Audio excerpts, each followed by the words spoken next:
Opa, bom pessoal, vamos lá então, vamos iniciar a nossa primeira aula aí da nossa nova UC, desenho técnico. Deixa eu mostrar aqui para vocês como é que está organizado a nossa UC aqui. Então, só um minutinho.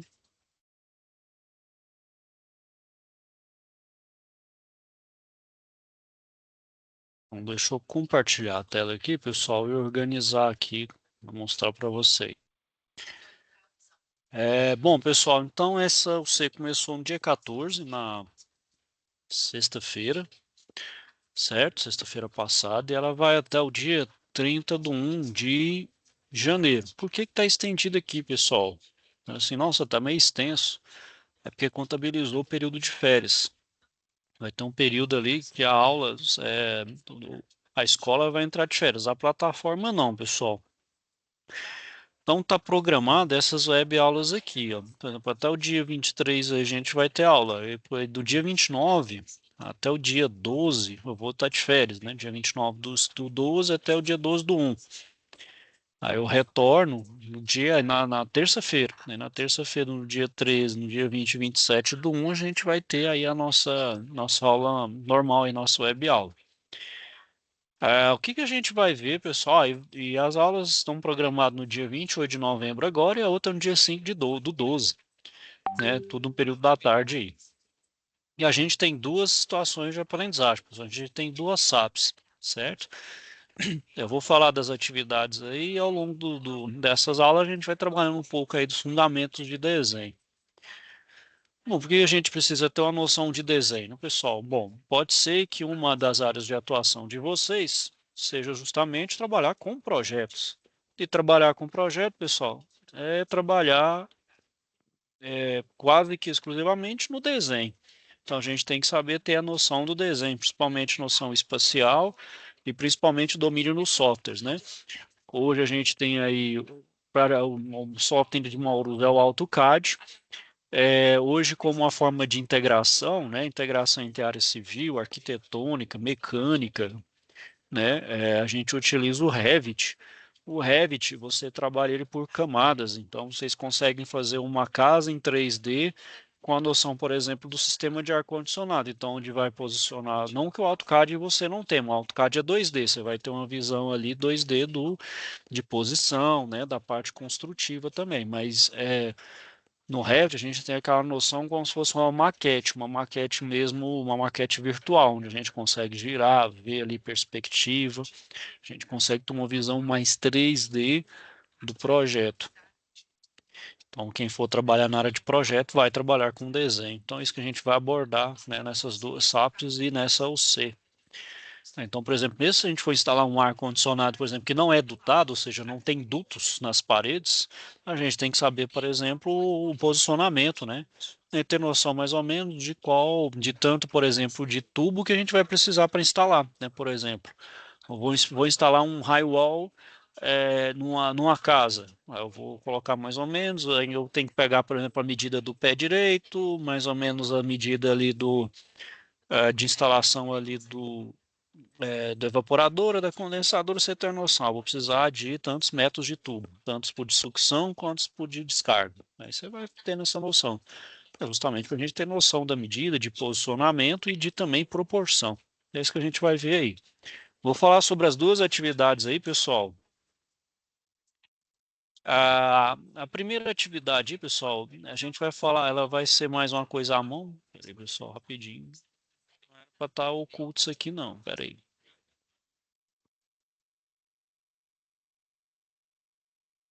Pessoal, não era para estar oculto isso aqui não, mas vamos lá, já vou desocultar aqui.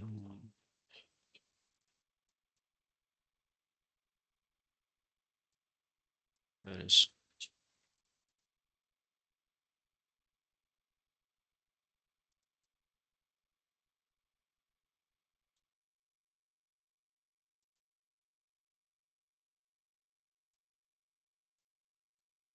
Então, vamos lá, pessoal, vou mostrar ele aqui. Não era para estar ocultado, pessoal, desculpa aí. Mais uma vez peço desculpa e a todos, né? Minhas desculpas aí para não sei porque que ocultou isso aqui. Então vamos lá, pessoal. A gente tem duas SAPs. Vamos entender a primeira aí.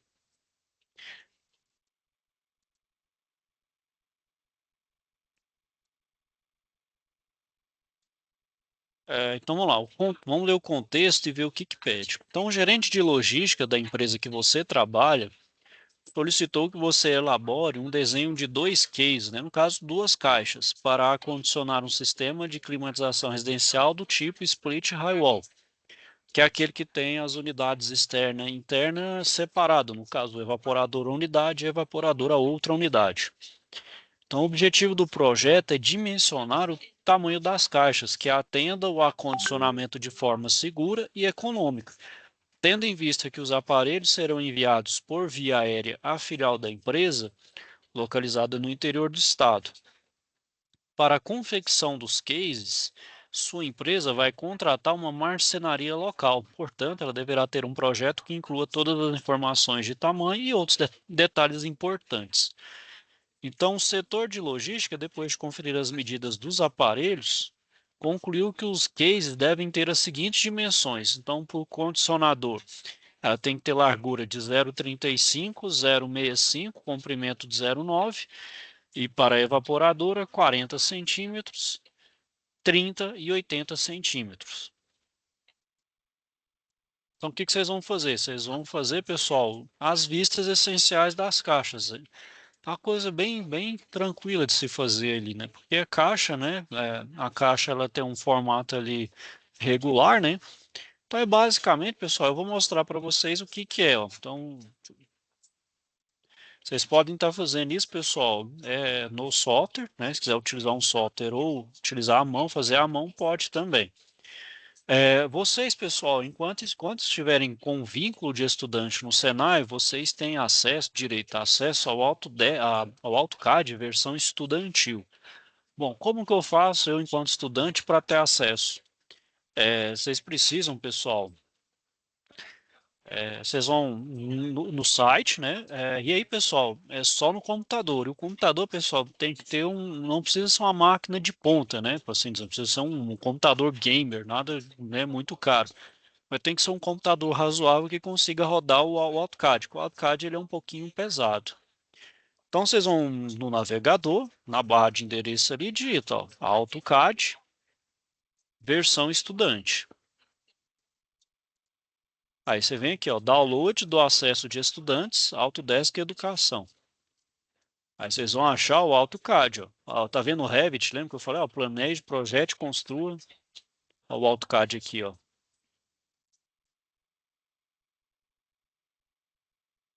Então você vem aqui, clica, ó. Aí o que que vocês vão fazer, ó? Vocês vão em estudante, selecionar, continuar. Aí, pessoal, o que que vocês vão ter que fazer? Vocês vão ter que entrar aqui, ó. Primeiro ele vai pedir para você um e-mail, confirmar o endereço de e-mail, fazer o cadastro e continuar. Você põe concorda e continuar. Aqui, pessoal, a instituição é educacional, então vai ter que ser no caso, geralmente aí o Senai tem o convênio com os mais diferentes Senais do Brasil. No caso, tem que ver qual que é tem que ver ali qual que é qual que é a unidade. Pera, vou só dar uma olhada aqui. A Ariana já me respondeu isso por uma outra vez. Só um minutinho, pessoal. Vou procurar aqui esse e-mail dela.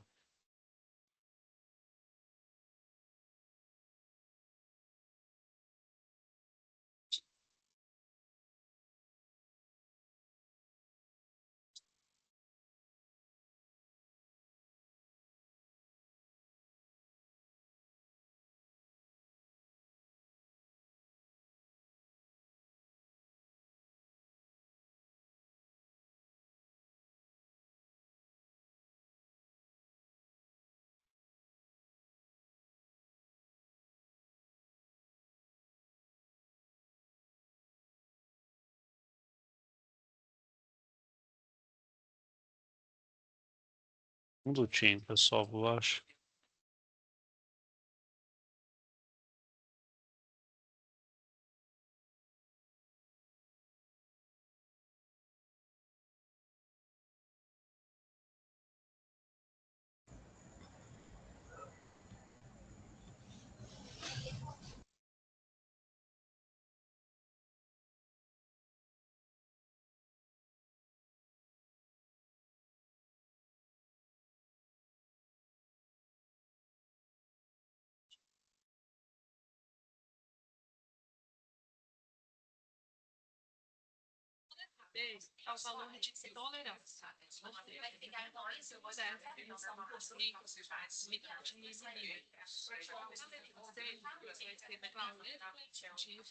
Isso aí, a escola, pessoal, é a.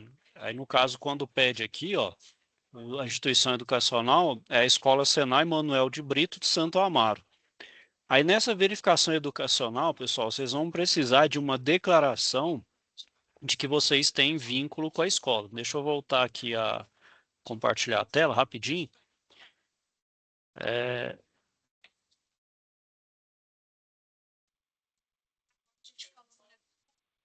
vocês vão pegar essa declaração. Aonde eu consigo essa declaração? Vocês conseguem lá no portal do aluno. No portal do aluno vocês conseguem solicitar essa.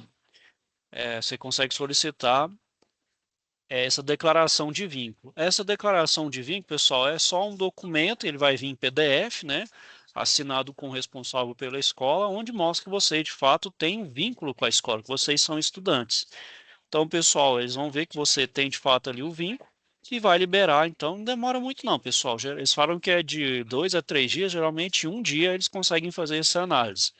E eles já estão dando uma tratativa, se dando um retorno positivo ou não, certo? Aí vocês têm acesso ao AutoCAD.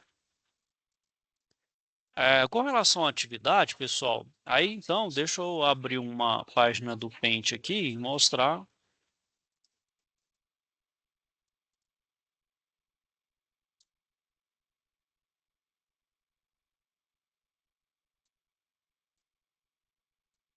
Pessoal, é bem simples. Esse aqui, se vocês quiserem fazer à mão, fique à vontade. Tipo, usa só uma régua para fazer aqui. Eu vou fazer na mão, vou fazer um esbocinho bem rápido mesmo. Então, por exemplo, eu vou fazer aqui, ó. É, vou fazer aqui, ó, de comprimento, vou pôr altura, largura. Aí eu vou fazer um comprimento aqui, ó.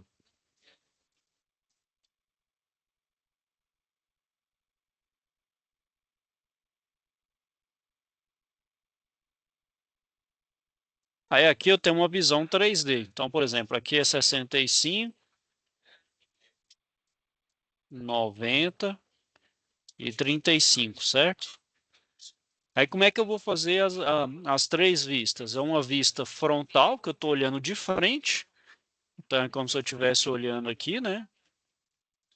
Uma outra vista aqui, que é uma vista lateral, então se eu estivesse olhando de frente, e uma olhando de cima aqui, ó, que é a vista, então essa aqui é a... Então são três vistas. Essa aqui é, certo? Aí vai ser as três vistas, que é a frontal, lateral, superior. Você vai fazer isso para as duas caixas. Basicamente é isso, certo? Então a vista frontal. Então é aqui, vista frontal. Só...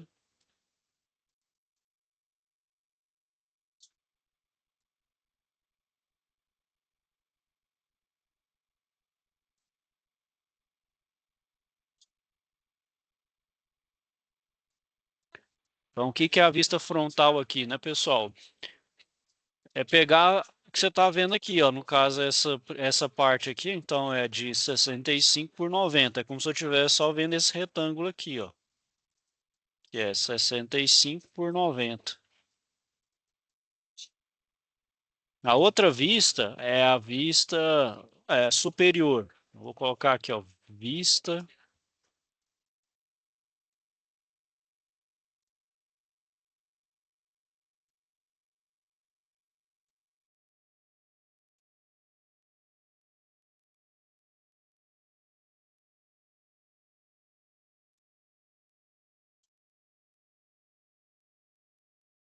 superior. Então é 90 por 35. Ó. Então aqui é 35 e aqui é 90. Então, 90 por 35. E a outra é a vista lateral direita. Então aqui a vista.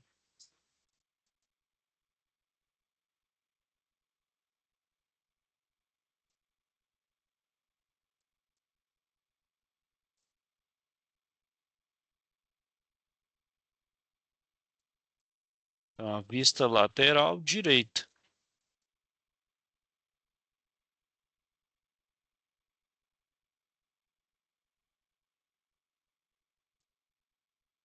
A vista lateral direita. Então, no caso aqui, ó, ela é 65 por 35.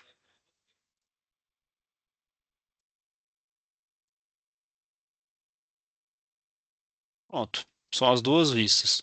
A mesma coisa vocês vão fazer lá por causa do condensador. Ó. Isso aqui eu fiz da condensadora, né? Isso aqui é a caixa da condensadora. Então, aqui é. Deixa eu colocar aqui, ó. Então, aqui é a case.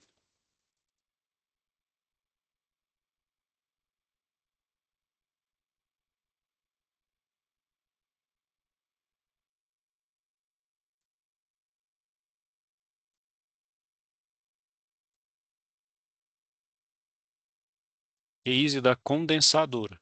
Vocês vão fazer o mesmo, só que para a evaporadora. Vai ser as dimensões diferentes. Basicamente é isso, pessoal. Bem simples, bem simples. Alguém tem alguma dúvida, questionamento?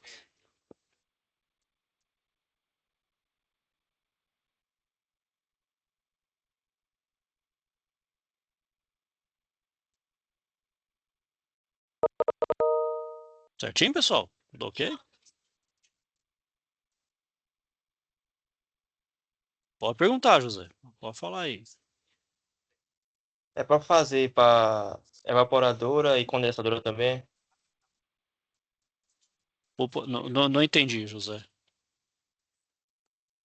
Esse exemplo que o senhor deu aí é para fazer agora para É, evaporadora, né? isso, é a caixa da condensadora. Eles vão fazer a caixa, não é desenhar nem a evaporadora nem a condensadora. É só a caixa que vai condicionar a evaporadora e outra que vai condicionar a condensadora. Certo? Não quero. Aí nesse caso vai para condensadora e evaporadora também, né? Isso, é só porque é um sistema high-wall, né? Então as duas são separadas, você faz uma caixa para cada um. Praticamente é fazer as vistas mesmo, é bem simples mesmo. Certinho, pessoal? Mais alguém?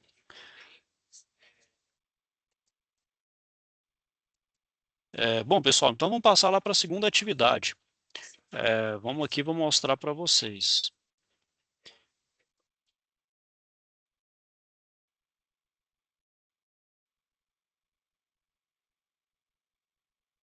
Bom, então a segunda atividade está aqui, pessoal. Então vamos lá. Essa segunda aqui, pessoal, é para fazer uma planta baixa de uma biblioteca. Então vamos ler o contexto aí para vocês entenderem. Vamos lá, você foi solicitado a fazer um desenho arquitetônico unindo duas salas de aula, né? Então, originalmente são suas salas de aula de 120 metros quadrados de área cada, com 10 metros de largura e 12 de comprimento.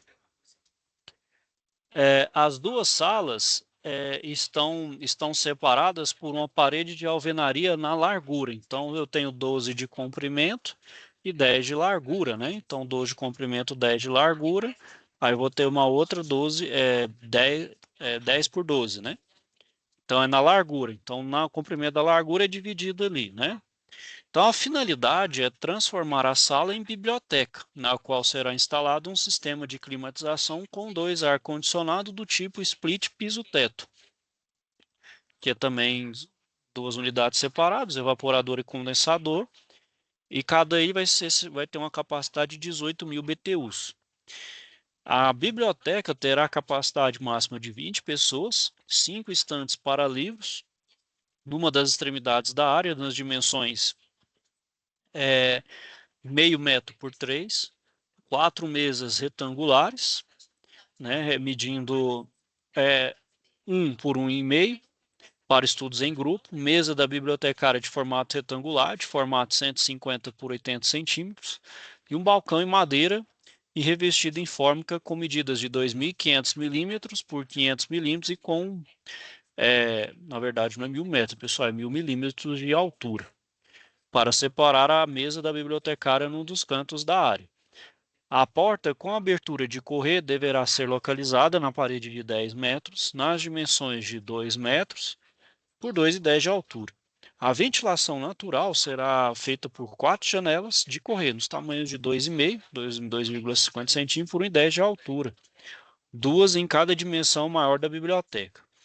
O diretor da escola solicita que sejam locados no desenho todo o mobiliário conforme a melhor disposição para o atendimento dos usuários. As janelas e as portas deverão constar na planta baixa para ser aproveitada a melhor ventilação e iluminação natural. Devem constar também a provável localização dos dois aparelhos de ar-condicionado piso-teto. Então, elabore a planta baixa da biblioteca e uma folha A3, no caso aqui, né, pessoal? Se vocês tiverem uma folha A4 já é o suficiente, faz só para caber na escala.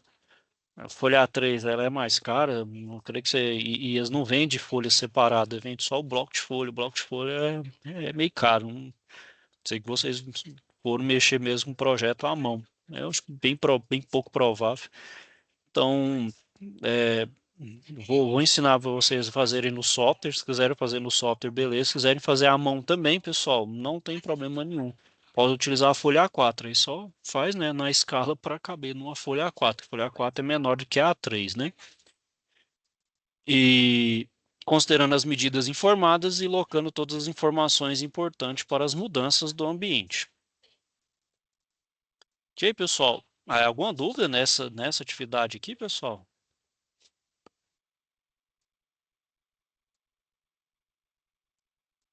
Deixa eu só, deixa eu só fazer um esboço aqui, pessoal. Bom, então aqui, pessoal, é basicamente fazer isso aqui, ó. Tem que fazer ali o. Então vamos supor ali, eu tenho duas salas, né? Então, originalmente, o que que é. Eu não consigo fazer isso aqui, pessoal.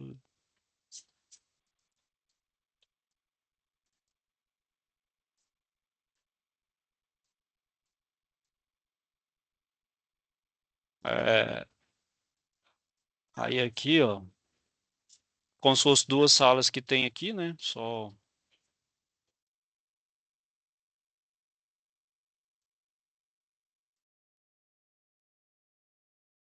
Aí, como diz, eu vou quebrar essa parede aqui, né? Ou seja, eu vou quebrar ela.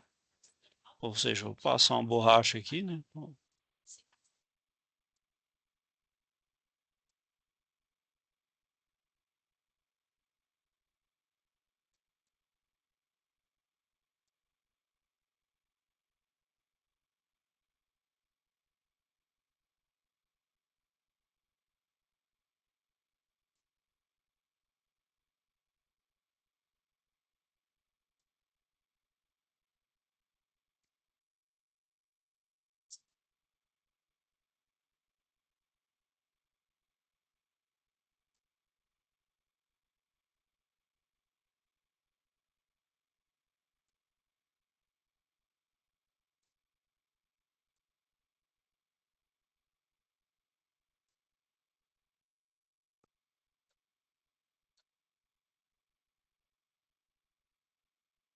Então, aqui, ó, é fazer isso aqui, que vai virar a biblioteca, e fazer os, né? E fazer lá as mesas. No caso, tem aquela mesa de canto, né? Que é da bibliotecária.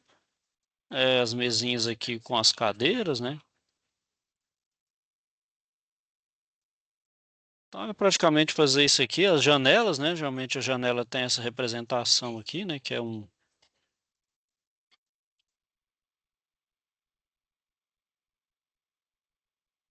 E colocar o ar-condicionado. Então, por exemplo, o ar-condicionado pode ficar assim, ó.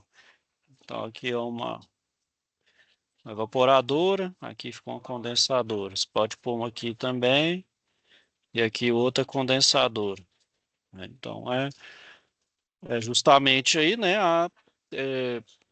Para mostrar como é que vai ficar. Pessoal, pode fazer à mão, mas claro, use uma régua, né? Faz tudo mais, um desenho mais formal aqui, que aqui eu fiz bem à mão livre mesmo e não tem definitivamente a melhor habilidade.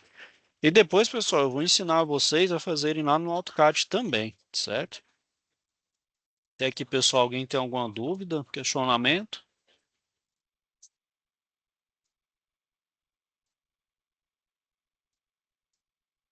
Certo, pessoal? Então a gente vai ter um tempo bom aí. Vamos falar um pouquinho aqui da parte teórica. A gente iniciar da parte de desenho, né?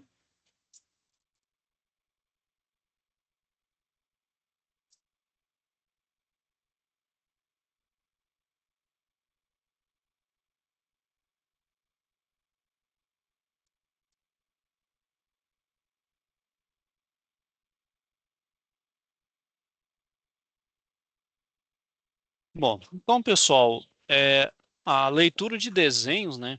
Ela é, vamos dizer assim, ela é primordial para a gente poder, quando vai executar um projeto, né? A gente tem que saber ler para poder executar corretamente, para executar aquilo que está conforme o projetado, né? E pensar também, né, pessoal, que a indústria hoje ela é globalizada, né? Tudo é interligado. Então a gente faz diferentes peças de um determinada máquina ou equipamento que no final ela vai ser montada em um terceiro, em outro lugar, e essas peças, claro, têm que ser devidamente encaixadas ali e montadas. Então por isso tem que ter uma padronização, né? Uma padronização mundial, mesmo em países ali que falam idiomas diferentes, né? Mas essa linguagem do desenho tem que ser universal, todo mundo tem que entender ela. É por isso que tem essa padronização aí. E no desenho, pessoal, aqui eu vou falar do desenho manual. Então, claro, não sentiu o advento ali do computador, né? Por exemplo, vamos supor, o projeto de Brasília mesmo, o Niemeyer fez todo aquele projeto daqueles prédios ali, o desenho arquitetônico na mão. Então, lembra, era tipo uma prancheta enorme, assim, uma mesa enorme, até no chão mesmo, o pessoal fazia o desenho na mão, de todas aquelas proporções, aquelas curvas. Tudo feito à mão, né? Não tinha computador ali naquela época, né?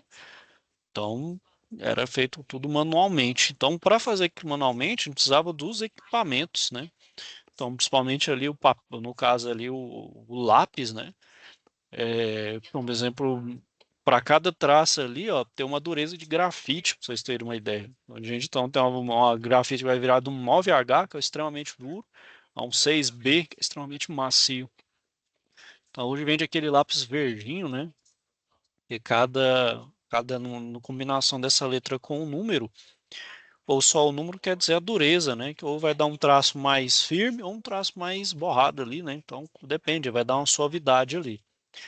Além disso, também vai variar também conforme o tipo de papel, né? Que geralmente tem aquele papel mais fino, parece aquele papel manteiga próprio para fazer desenho de mapas ali, fazer um em cima de fazer uma cópia ali, né? Então, claro, né, dependendo da gramatura do meu papel, ou seja, a densidade que tem ali, que é o chamado grama por metro quadrado, eu vou impor mais dureza ao grafite. Eu vou usar um grafite mais duro ou mais macio, né? E até a umidade também interfere. Então, por exemplo, condição de alta umidade tem que aumentar a dureza aparente do grafite. Então, a umidade interfere nessa dureza dele também. Tem a classificação aí por números, né? Então, macio, médio e duro. Por letras, que é o H é de hard, né? E o B lá para macio, né? É só para mostrar aí mesmo, pessoal. E os instrumentos manuais, né? Manuais. Então, a gente tem ali, por exemplo, o compasso, que a gente vai utilizar para fazer circunferências, arcos de círculos, né? Alguns tipos de curva. O esquadro para fazer principalmente ali cantos, né? Com cantoneiras, retas paralelas.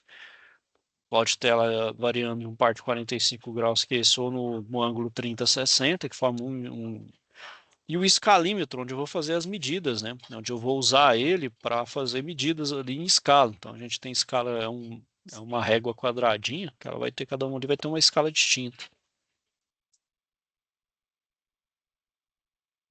Bom, e com relação ao desenho, pessoal, a gente tem uma série de normas. Bom, por que que as normas de desenho é tudo separado assim? Fica mais fácil, principalmente quando se vai atualizar. Então, quando é necessário passar por algum tipo de atualização, quando vai se passar por algum tipo de utilização de atualização, perdão, é mais fácil fazer nas normas separadas, porque se você fizer uma norma única, né, para todos os aspectos do desenho, é muito difícil para atualizar, fica muito dispendioso. Então você tem que ficar toda vez, né? Então é melhor para cada aspecto do desenho ter uma norma distinta. Então eu vou ter uma norma geral para o desenho técnico, que é a 10647. Ele define os termos empregados no desenho. Então ele é uma espécie de glossário do desenho técnico. É uma espécie ali, então, é uma norma geral. Então ela fala o que é cada item de um desenho, né? Então ela define tipo de desenho quanto aos aspectos geométricos, ou seja, o que é um desenho projetivo e não projetivo. projetivo é aquele que de fato é um projeto que ele vai ser executado, e o não projetivo é justamente aquele que não tem uma intenção de ser executado, ou seja, vamos dizer assim, é um pré-projeto ou um croquis, né? Por exemplo, esse desenho que eu fiz aqui na mão, eu posso falar que ele é um croquis, é um pré-projeto, por exemplo, é só um desenho preliminar, né? Para que isso? Bom, é para realmente tirar uma ideia que está na cabeça e colocar no papel, meio que assim, né? Ó, tô tendo uma ideia aqui, você vai rascunhando ali. Então, um croquis é isso, um pré-projeto é isso. É uma ideia que você tem na cabeça de um produto ou alguma coisa ali, e você vai imaginar como vai fazer, né? Como vai projetar. Então, é aquilo que você está vislumbrando. Ou aquilo que você está conversando com o cliente, né? Você está conversando com o cliente sobre o desejo dele, que ele deseja fazer ali do projeto, aí você vai ouvindo e vai, né? Na escuta ativa, você vai rascunhando, ó, deixa eu ver ali. Aí você mostra para o cliente, ó, isso aqui mais ou menos, você quer? Ah, mais ou menos. Não, faz isso aqui, eu pensei nisso, aí vocês vão discutindo e achando, chegando naquele denominador comum. Não, eu quero isso daqui. Bom, chegou num desenho ali e meio que assim, bateu o martelo, isso eu estou falando, pessoal, uma relação mais informal de trabalho, né? Claro, se você trabalha com um cliente maior, aí é obra, né? É uma coisa mais elaborada, aí é feito assim, reuniões, né? Aí se discute requisitos, aí vai ter, né, os projetos vão ser um pouco mais rigorosos, né? Vai ser uma coisa mais elaborada, até pela exigência do que se vai fazer, né? Então, como falando, depende do trabalho. Opa, pode falar, Gabriel.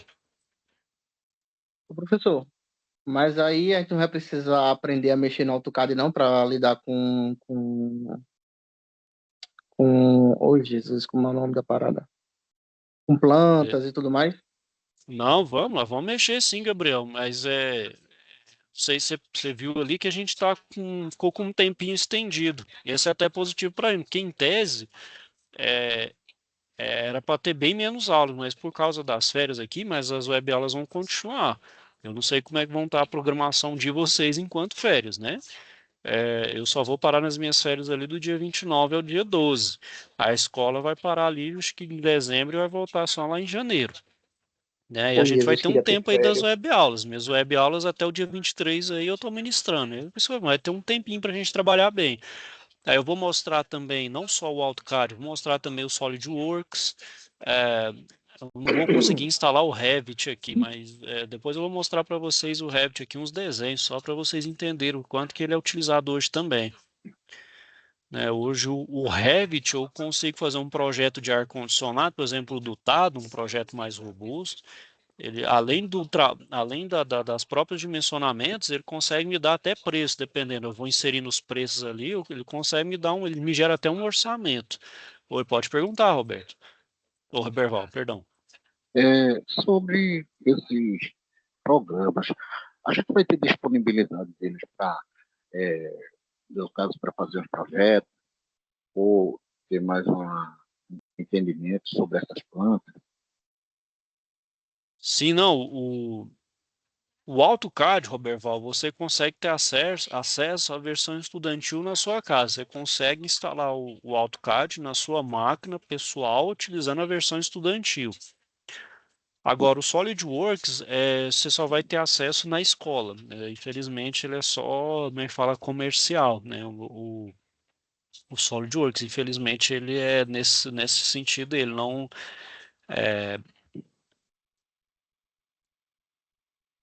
certo? Eu não consigo, você não consegue ter acesso a ele, Certo? Ele então uma versão. Oi? não tem disponibilidade dele, no caso, individualmente para aluno, né? No caso, é É, institucional, né?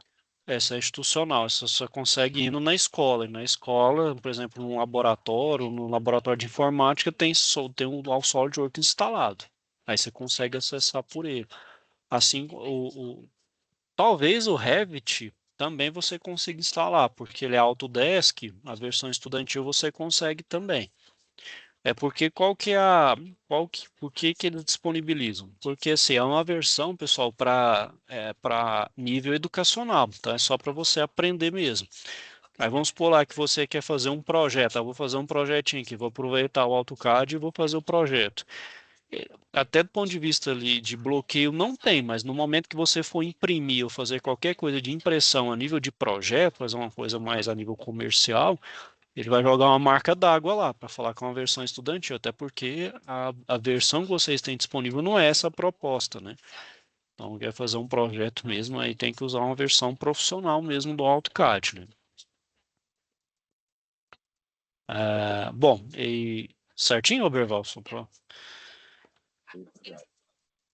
Bom, continuando aí, pessoal, aí como eu falei, o desenho não projetivo, ele também vai definir quanto ao grau de elaboração também, que se é um esboço, um desenho preliminar e definitivo, quanto ao grau de pormenização, se é um desenho de detalhe conjunto, e também quanto à técnica de execução, se é a mão livre ou utilizando computador.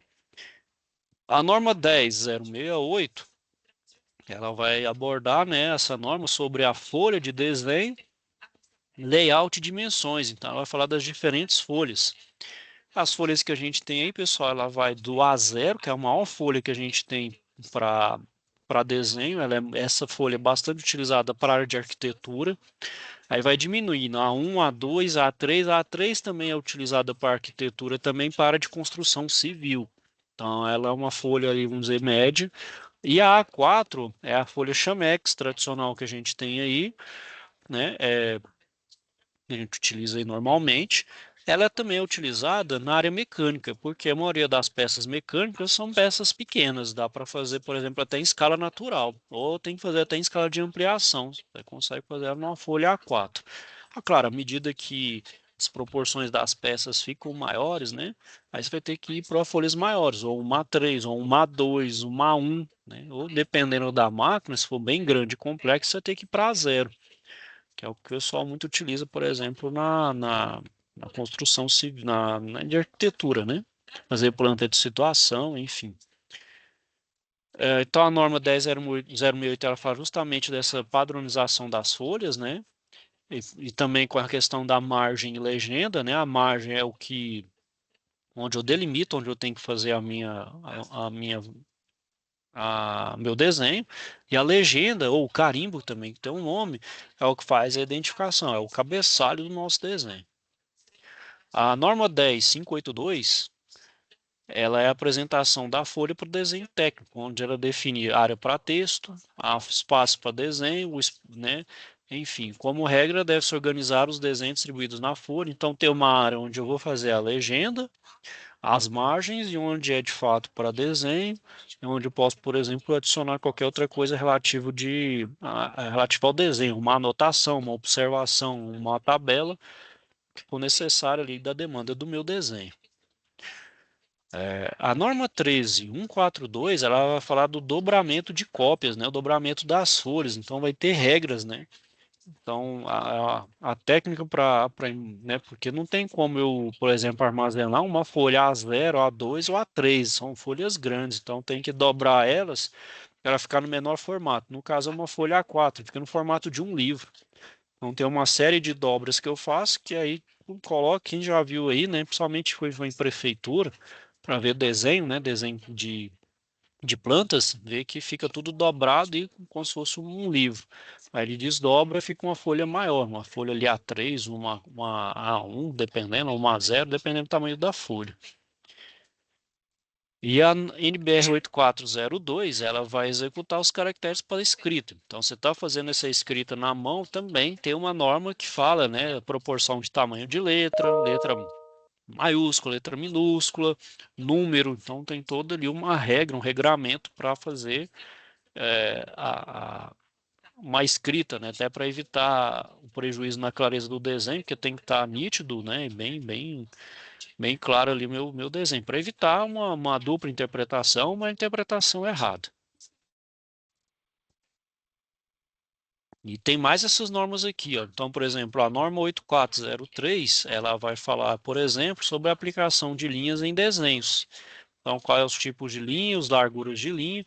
Então, claro, no desenho vão ter linhas que vão ser mais espessas, outras vão ser mais finas, umas vão ser pontilhadas, outra vai ser traço, outra vai ser traço ponto. Então, para cada elemento do desenho, são um tipo de linha, uma largura de linha distinta. Essa norma vai estipular isso, né? A 1007, ela vai falar sobre os princípios gerais de representação. Então, é uma forma de representação aplicada no desenho técnico. A 8196, ela vai falar sobre o emprego de escalas, né? Então, todo o desenho, né, pessoal, eu posso fazer ele chamado escala natural, ou seja, aquele tamanho que a minha peça eu já representa no papel, ou eu posso ampliar ela, né? Então, se for uma peça muito pequena, eu amplio para poder colocar no papel para representar bem os detalhes. Isso chama escala de ampliação. Ou, por exemplo, uma casa, não tem como eu fazer ela no desenho em escala natural. É muito grande, não consigo colocar dentro de um papel. Então, eu preciso reduzir ela o tanto quanto necessário para caber ali na folha. E, claro, sem esquecer dos detalhes, que à medida que se eu for diminuindo demais, ou seja, se eu reduzo muito, eu vou perder informações importantes do meu desenho, porque é uma coisa também que a gente tem que lembrar, aquele desenho vai ser executado por uma pessoa, né, por uma equipe que vai executar conforme foi projetado. Se tiver detalhes omitidos, bom, aí eu vou perder, aí eu não vou ter, aí eu vou ter problema. Então tem que ter cuidado nessas reduções. Então, por exemplo, na área de arquitetura, construção civil, geralmente a escala é de redução, vai de 1 para 50 ou para 1 para 100. Provavelmente é padrão. Dependendo, vai para 1 para 25 ou 1,75. Mas geralmente é 1 para 50 ou 1 para 100. Isso quer dizer o quê? Estou reduzindo, por exemplo, as reduções, por exemplo, de uma edificação em 50 vezes as suas dimensões para caber no papel. Então, essa é uma escala de redução. Então, a gente tem a escala de ampliação, redução natural e a de ampliação, né? A norma que a gente tem aí também, a 12298, ela vai ser representação da área de corte por meio das achuras no desenho técnico. Então, ela vai fixar as condições exigíveis para representação de áreas de corte no desenho técnico. A 10126 ela vai falar da cotagem no desenho técnico, né? Ela vai fixar, né, os princípios de cotagem. Então, todo o desenho, né, pessoal, tudo aquilo que a gente projeta, né, seja um produto simples, algo mais complexo, precisa ter dimensões, porque vai ser fabricado, então precisa saber qual que é a dimensão. Essa dimensão é pela cota, né? Então, a norma que vai regir sobre a cotagem, né, como representar a cota no desenho, é a 10126. A 8404, pessoal, ela vai indicar o estado de superfície. Então, por exemplo, algumas peças mecânicas eu preciso indicar, por exemplo, qual o nível de acabamento. Então, essa peça, se ela foi fundida, ela não vai ter nenhum tipo de acabamento. Do jeito que ela saiu da fundição vai ficar, ela vai passar por ela vai ser só desbastada. Não, ela vai ter um acabamento superior, ela tem que estar polida. Então, naquela superfície ali, ó, tem que ter um nível de acabamento polido, ou seja, bem liso ali, bem a nível espelhado. Então, tem que indicar isso também. Então, a norma que vai indicar quais são os tipos de estado de superfície e a simbologia correta e equivalente é a norma 8404, já vai indicar estado de superfície nos desenhos técnicos. A 6158, ela vai falar do sistema de tolerância a ajustes, né? A tolerância, né, pessoal, quando a gente faz a peça ali, desenha ela, as medidas ali são idealizadas, né? Então, é um mundo ideal, só que nem sempre quando vai fabricar, sai rigorosamente aquela mesma medida. Então, ali por questão de valor máximo e mínimo, eu estipulo uma tolerância para cima ou para baixo. É um erro, então, que é permitido. Esse erro, de certa forma, não vai prejudicar o meu sistema, né? Nem o seu funcionamento, nem nada disso. Então, dependendo do valor, ele pode ser mais apertado, mais, vamos dizer assim, mais largura, né? Ou seja, um pouquinho mais tolerável. Só que, claro, quanto menor a minha tolerância, mais vai exigir, por exemplo, de máquina, de operador. Então, isso implica também relativamente em custo. E a norma que vai falar sobre tolerância a ajuste é a 6158. Essa norma vai estabelecer, então, princípios, regras e tabelas para permitir escolha racional de tolerâncias e ajustes para a fabricação das peças intercambiáveis. Outra coisa a gente tem que lembrar também, as peças vão se encaixar. Então, esse encaixe ela pode ter ali um erro relativo. Ele pode ser mais, vamos dizer assim, mais apertado ou um pouco mais tolerante a esse erro. E a outra norma aí, pessoal, é a 8993, que é a representação convencional de partes roscadas em desenho técnico. Então, ela também fixa as condições exigíveis, né, em partes roscadas em desenhos técnicos. Então, parte de rosca, né, rosqueamento de parafusos aí e outros, né? Então, isso aqui, pessoal, é uma base para se fazer um desenho, né? A gente também pode ter uma outra, aí vai depender da área. Então, por exemplo, a 6409, ela vai normalizar ali a execução dos desenhos de eletrônica. Então, aquelas placas impressas, né, as chamam os PCBs ali, os circuitos impressos, vai ter uma regra própria para fazer o desenho daquelas placas, né? Representação de elementos, enfim. A outra norma aqui, a 7191, ela vai normalizar, por exemplo, os desenhos para obras de concreto simples ou armados. Isso aqui é mais para a área da construção civil. E a 11534, ela vai falar sobre a representação de engrenagens. Aí volta um pouco para a nossa área da mecânica. Então vão ter normas ali específicas, vai depender da especificidade, né? E essa aqui são aquela base para desenho. Então qualquer desenho que a gente faça, independente da área, vai seguir essas normas aqui e do anterior ali também.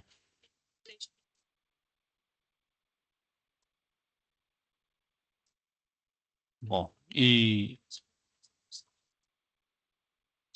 no desenho à mão livre, né, pessoal?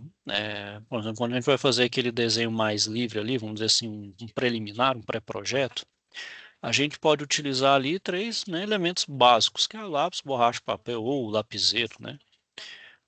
Então, não se tem essa questão de proporção, igual o meu aqui, né? Eu fiz esses traços aqui, ó, mais para mostrar ali, ter uma noção do que é. Não segui proporção nem nada nesse sentido, não fiz nada com rigor, mas para ter uma noção espacial mesmo do negócio, do desenho, daquilo que eu quero fazer, né? Então, aqui é só ter um pouquinho mais atento às proporções e à correta aplicação das normas. Então, à medida que eu vou deixando esse desenho mais rigoroso, aí eu vou fazer ele na régua, vou fazer com reta, vou utilizar então as normas, por exemplo, de linha, né, de blocos ali, que é, por exemplo, como é que eu vou representar uma janela, uma porta, um ar-condicionado. Então, eu ter ali as características que eu vou utilizar ali para representar cada elemento no desenho. Né? Alvenaria, como é que eu represento a alvenaria? Então, aí daí, né, à medida que vai aumentando o nível de rigor do desenho, a gente vai aumentando ali a, vamos dizer ali, a exatidão conforme a norma. Ok, pessoal, então, por enquanto aqui era isso que eu queria falar com vocês hoje. Alguém tem alguma dúvida, questionamento?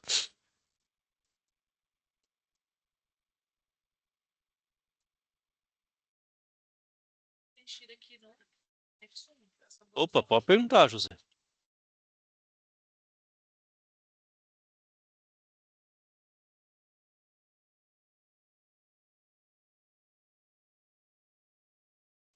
Pode falar, José, não estou te ouvindo. Quer falar, José? Boa noite, professor. Aquelas atividades que o senhor passou, lá na atividade tem para desenhar em alguma escala ou não? Porque eu não observei direito, não. Bom, porque por exemplo, nesse da caixa, a primeira SAP, vocês não precisa colocar uma escala ali, só coloca mais ou menos ali na proporção. Eu acho que numa folha A4 dá para fazer. Não, acho que não. É, você vai ter que usar uma escala, pode usar ela. hum, Deixa eu dar uma olhada aqui, se eu não me engano, a SAP 1, até bom você ter tocado no assunto aí.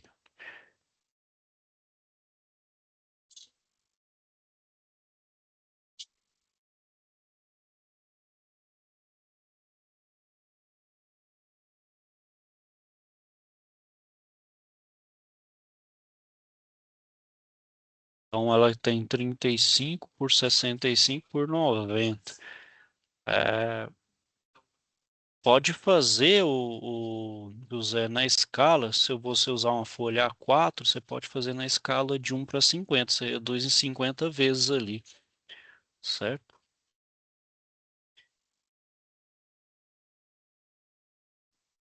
Ok, professor, obrigado. Certinho? E na outra escala, acho que vai ser 1:50 também.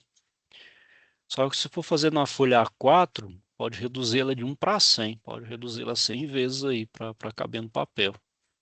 Normalmente for na Tá folha certo, A4. obrigado. Ok, pessoal, mais alguém? Alguma dúvida?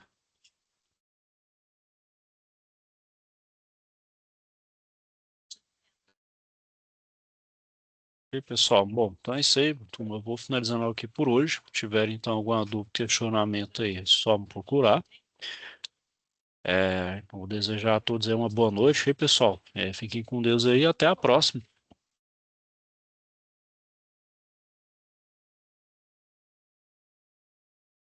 Tchau aí, pessoal.